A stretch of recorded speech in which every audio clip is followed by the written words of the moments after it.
Good morning, students. So today we are going to discuss about the fourth part of our fourth unit, and in this we are going to study about different chemical properties of carbon compounds. Okay. Now, which all properties we are going to discuss in this session? They are combustion, oxidation, addition reaction, and substitution reaction. Okay, so we will be dealing with the examples and then we will discuss these. Now, first of all, what is combustion?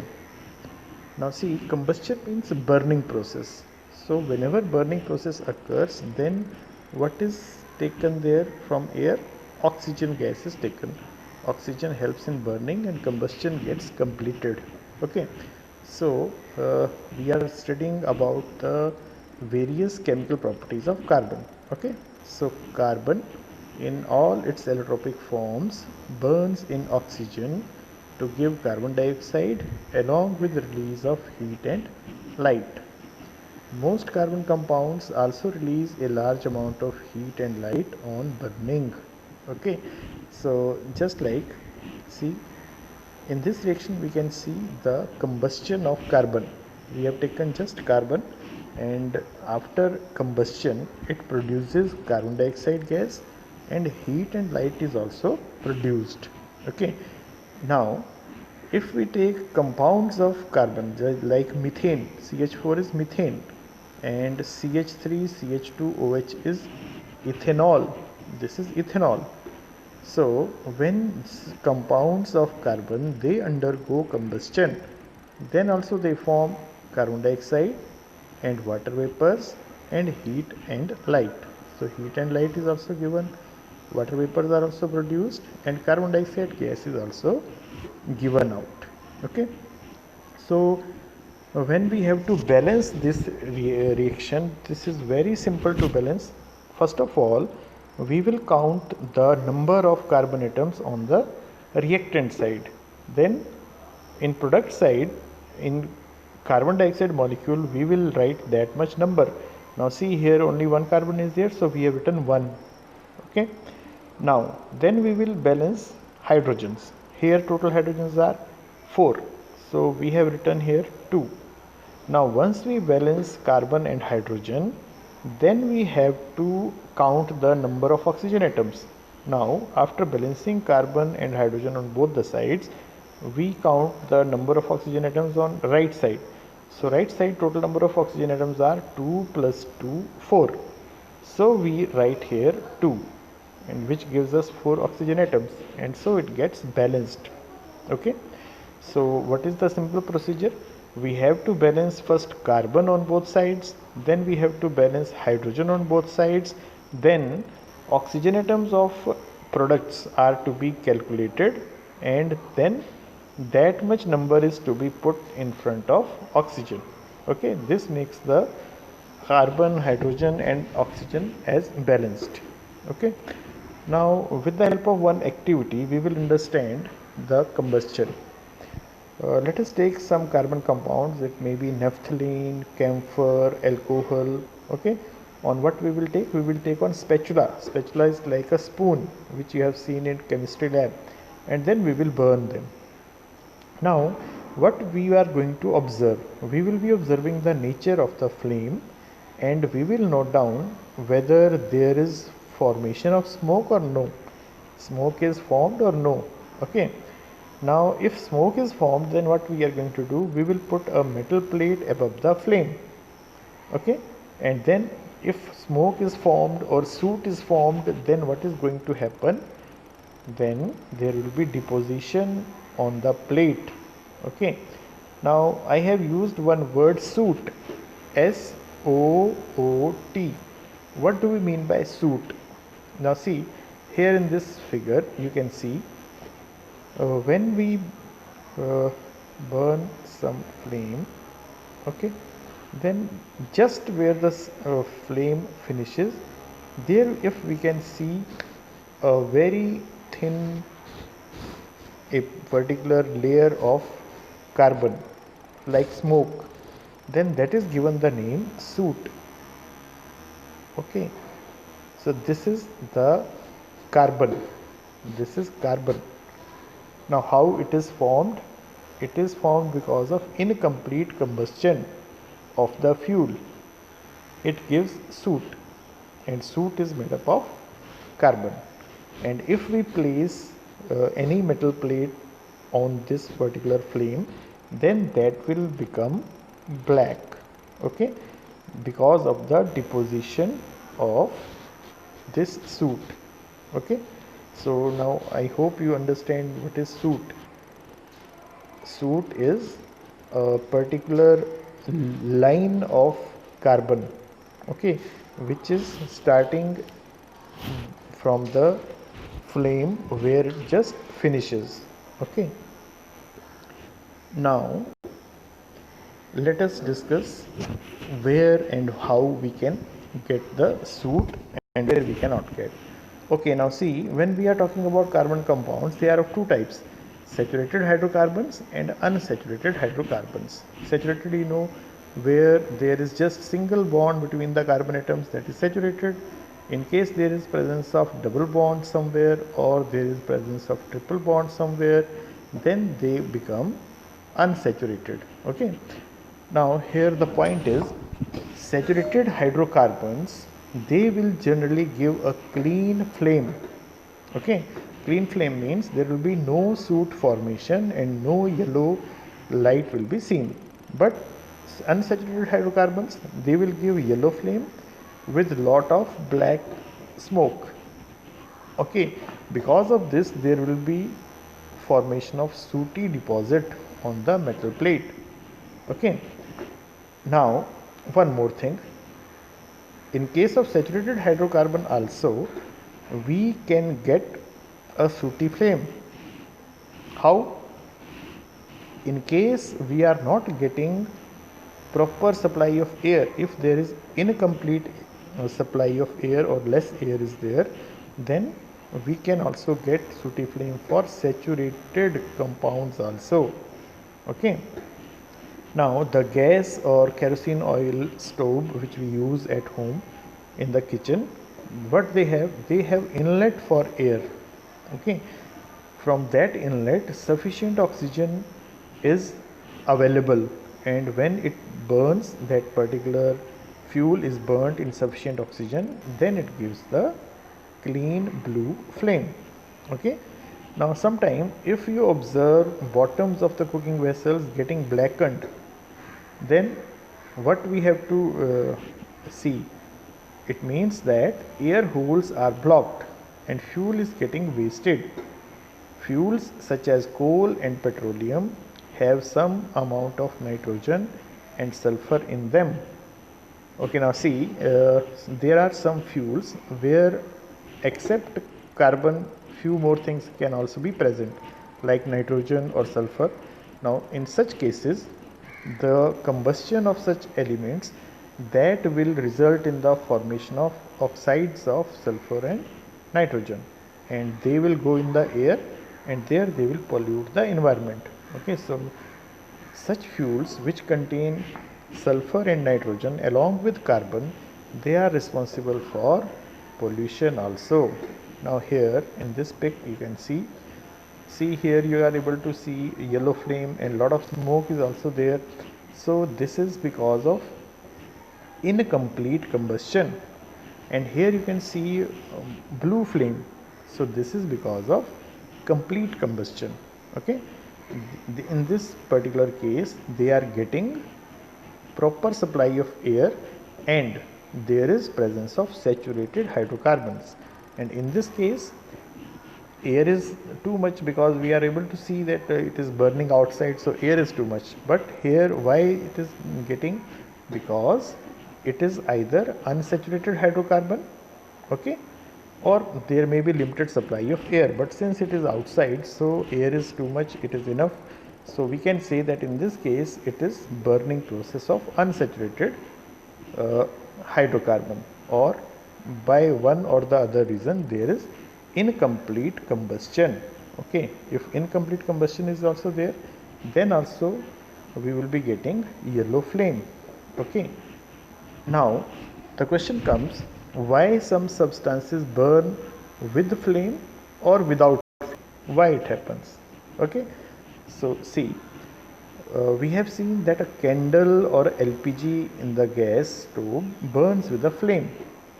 However, if we take coal or charcoal in an angithi you all know, in the winter season we use it, then sometimes it just glows red and gives out heat without a flame. Okay, so what we are saying here, we are saying from our observation that if we burn gas in LPG stove, then there is clean flame, but if we burn coal in angithi, then either we get a red or yellow flame, or it just gives us heat and there is no flame observed. Okay, so why is it so? Now this is because flame is only produced when gaseous substances burn. So when flame will be there? When gas is burning.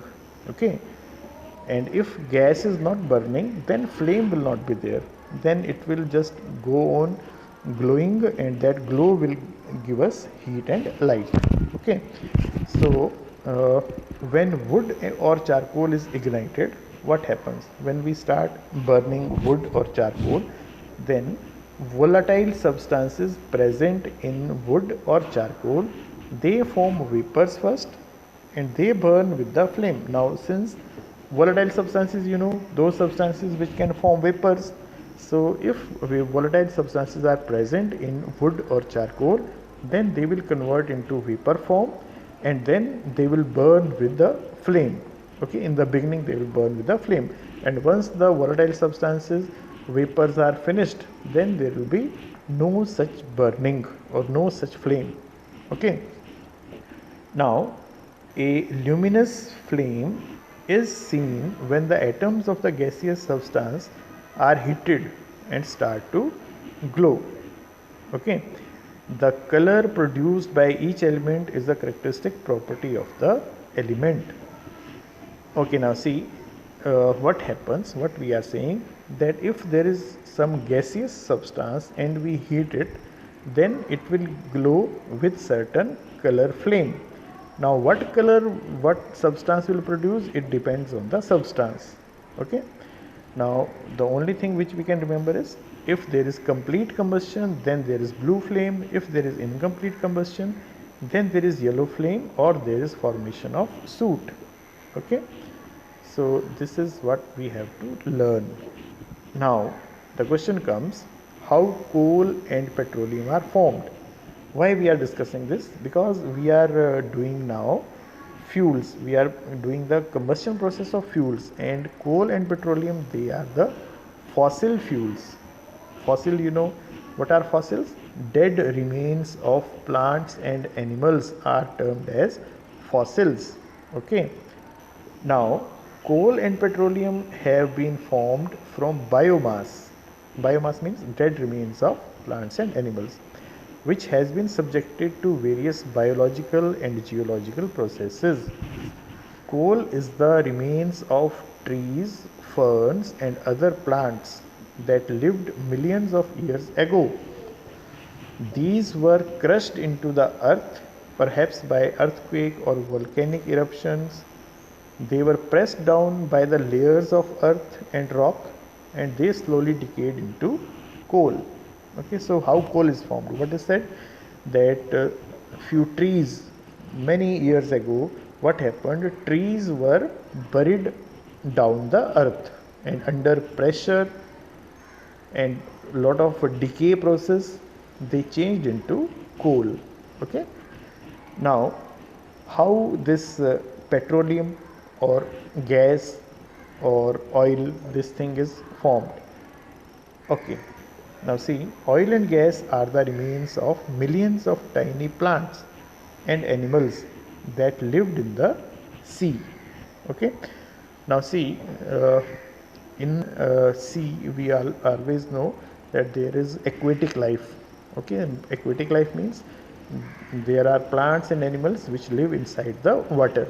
Okay, so when they died, their bodies sank into the seabed.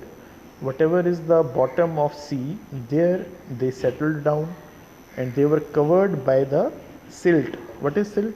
Silt is that mud which is available at the bottom. Okay. Then bacteria attack those dead remains and turned them into oil and gas. And when it happened at high pressure, it happened. Okay. Now, meanwhile, the silt was slowly compressed into rock. Now, what happened? Since these dead remains were buried under silt and there was pressure on that silt, because of that pressure, with the passage of time, silt changed to rocks. Okay, and oil and gases, they were now covered by rock, so they seeped into, they went in that particular portion where they found holes. Okay, and at a particular place they got trapped, just like water gets trapped in the sponge. Okay, and from there we can take out that petroleum or natural gas. Okay, so these are all known as fossil fuels. Now the second property of carbon compounds is oxidation. Okay, now see, here one definition is there: oxidizing agent, any substance which has the capacity to oxidize any other substance, that substance is known as oxidizing agent. Okay, now here what oxidizing agents we have taken? We can take either alkaline KMnO4. Alkali means base, just like I take sodium hydroxide and KMnO4, then what I will say? I will say that this is alkaline KMnO4. Okay. Similarly, if I take acidified K2Cr2O7, acidified means some acid is present. H2SO4 is acid, sulfuric acid. If I take sulfuric acid along with K2Cr2O7, then I will say it is acidified potassium dichromate. Okay. Now this can also act as oxidizing agent and this can also act as oxidizing agent. So we will take any one of these two and we will put in ethanol. This is ethanol, and then we will heat it. When we are going to heat, then this substance or this substance will add oxygen in ethanol. This oxygen will be added in this, and there will be formation of CH3COOH. Okay. Now this is known as ethanoic acid, or we say it is acetic acid. Okay, CH3COOH is called acetic acid and this is called ethanol. Okay, so what happened now? Ethanol gets converted into ethanoic acid, or we say acetic acid, by the action of alkaline KMnO4 or acidified K2Cr2O7 after heating. So these two are oxidizing agents, and this is the product formed, this is the reactant. And this process, if we compare whole process, then in this particular substance there is addition of oxygen and then this is formed. So this reaction is known as oxidation reaction. Oxidation of ethanol produces acetic acid. Okay, now let us discuss the next reaction. Next reaction is addition reaction. Okay, now this is a very important reaction and it is used in industries. Okay, so unsaturated hydrocarbons add hydrogen in the presence of catalyst such as palladium or nickel to give saturated hydrocarbons. Okay, catalysts. What are catalysts? Here we are using a word catalyst. So what is catalyst? Catalyst is a substance which speeds up the reaction without involving itself. Means whatever catalyst we are going to use, that its presence will enhance the speed of reaction and it will come out as it is in the when the reaction is complete. So such substance is called catalyst. So catalysts are the substances which cause a reaction to occur at different rate. Rate means speed, without the reaction itself being affected. Okay, So that substance is called catalyst. Now what we do, see, this is an unsaturated compound. Why unsaturated? Because there is double bond between the carbons. Now if we add hydrogen atoms with both the carbon atoms, then it will become saturated. Okay, there will be single bond, because carbon can make 4 bonds at the maximum. Here it is making 4 bonds, but there is one double bond. So if it makes 2 bonds with 2 hydrogen atoms, both carbon atom make one bond extra with extra hydrogen atom, then the compound will become saturated. Okay, so this reaction will be termed as addition reaction. Why addition reaction? Because hydrogen atoms are added in this, and there is conversion of unsaturated hydrocarbon into saturated hydrocarbon. Okay, so this reaction is called addition reaction. Now one more thing, this type of hydrocarbons are present in fats, okay, in animal fat or oil, not oil, in animal fat. In animal fat this is present. Okay, now when no, not in animal fat, because this is just reverse. See, there is one reaction that oil changes to ghee. There is one reaction which is called addition of hydrogen of 2 oils. This is conversion of oil into ghee. Okay, so this is done by the hydrogenation. Hydrogenation means addition of hydrogen. So this is unsaturated. Just when we compare with this reaction, then we can come to know that oil is unsaturated form and ghee is saturated form. Okay, ghee is saturated form and this is unsaturated form. So what we can say, production of Banaspati ghee from vegetable oil occurs by addition reaction, and vegetable oil is unsaturated and ghee is saturated. Okay, so this is the industrial application. Okay, now see, this is vegetable oils generally have long unsaturated hydrocarbon chains. Okay, so this is unsaturated hydrocarbon chain which is present in vegetable oil. Okay, whereas animal fat, fat means ghee, they have saturated carbon chains. So this is animal fat and this is saturated carbon chain. Okay, now we can say that we convert vegetable oil into fat by the process of hydrogenation in the presence of nickel catalyst. Now one more thing which we can remember is vegetable oils are healthy, means if we consume this unsaturated substance then they are healthy.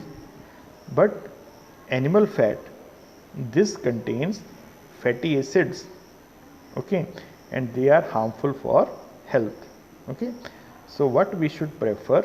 We should prefer eating this, not this, because this is healthy and this is not healthy. Okay, okay, so this was about addition reaction. Now we come to our last reaction. This is substitution reaction. Now substitution reaction we did in the previous chapters, but here we are going to talk about carbon compounds. Okay, so saturated hydrocarbons are fairly unreactive because there is presence of single bond and there is no tendency to make further bonds. But in case of double and triple bond, they can undergo addition reaction because they are making double or triple bonds between themselves. So there is less possibility of reactions in case of saturated hydrocarbons. But in presence of inert atmosphere, means when not inert atmosphere, when we are saying they are unreactive, then we can tell that they are inert in nature. Inert in nature means they do not react. Okay, but if we provide them sunlight, then they become reactive. Okay, and we can add some elements also, like chlorine can be added in hydrocarbons, and it is a very fast reaction and it occurs in the presence of sunlight. Okay, now how it gets added?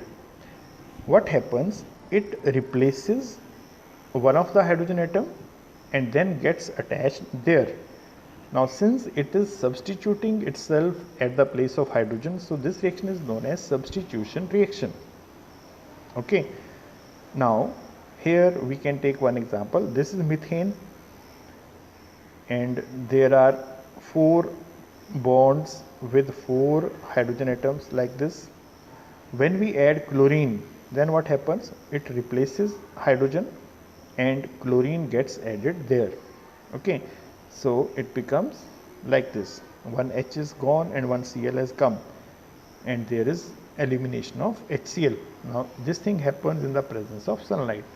Okay, so these were the reactions of carbon compounds. Now on the basis of this, you have to solve these home assignments. Okay, thank you.